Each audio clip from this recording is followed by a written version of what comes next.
In the 1990s, Art Bell's paranormal-themed radio talk show, Coast to Coast AM, boasted 15 million listeners nightly.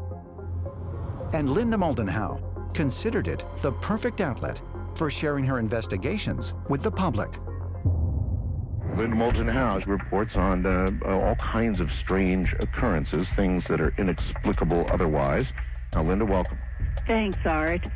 Well, for the first time since the mid-1970s, as you pointed out, Linda's regular appearances as both a guest and a host spanned 28 years, making her tenure on the show longer than both Art Bell's and current host George Norrie's. So we've all heard stories of the secret space program, but when Linda hears stories of this, she starts to investigate. Linda, tell us about the secret Apollo programs.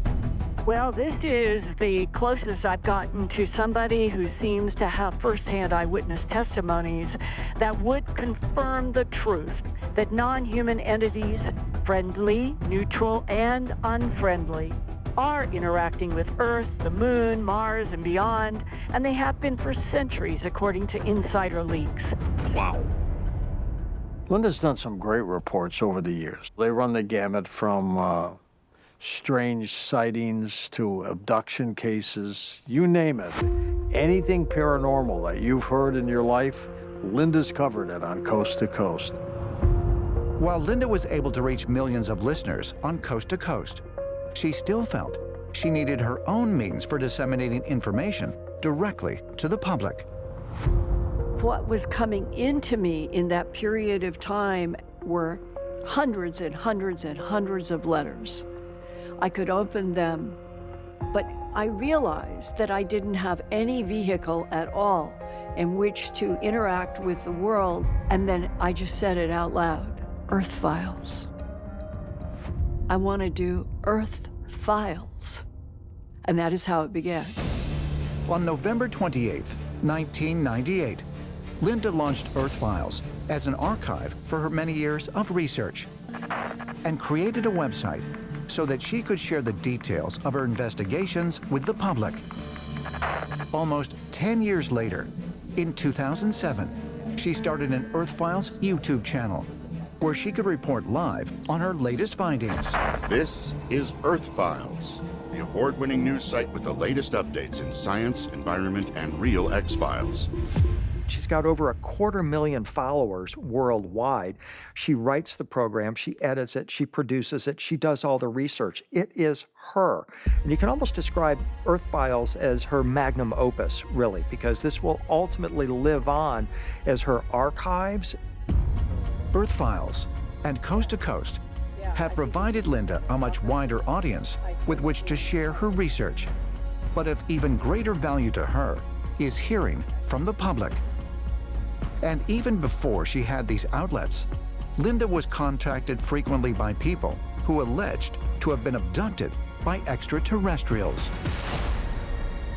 As the decade of 1990 turned, I got a handwritten letter from a woman named Linda Porter, and she sent drawings, and it was about her coming into a relationship with extraterrestrials in which they seemed to be wanting her to become like a spokesperson. Linda investigated Linda Porter's account and included it in her book, Glimpses of Other Realities. The Linda Porter story is one of the biggest stories Linda Howe ever wrote about because it wasn't a crop circle or a cow. Here's what it was: a human being encountering creatures from another realm, another reality. That was the first time in my work as an investigative journalist that Linda Porter and others all of a sudden began to be contacting me about experiences they had with extraterrestrial beings. They were coming to me to say, here are my drawings, here is what I have seen.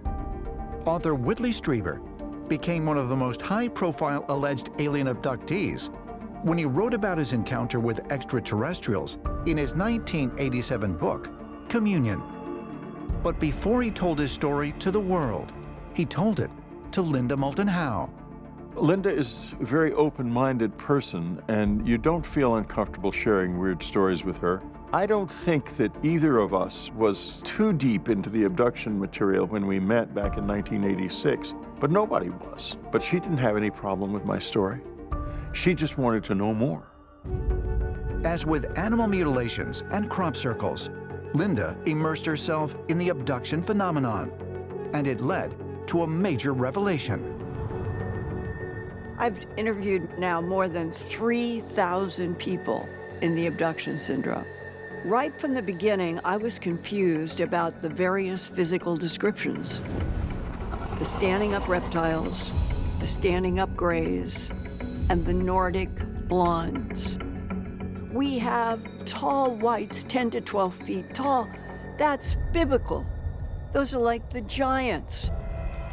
The cases that Linda looked into allowed us to tell a much deeper, richer story about multiple races, different agendas, and programs that are going on. The idea that humanity may be the subject of some extraterrestrial program of some sort.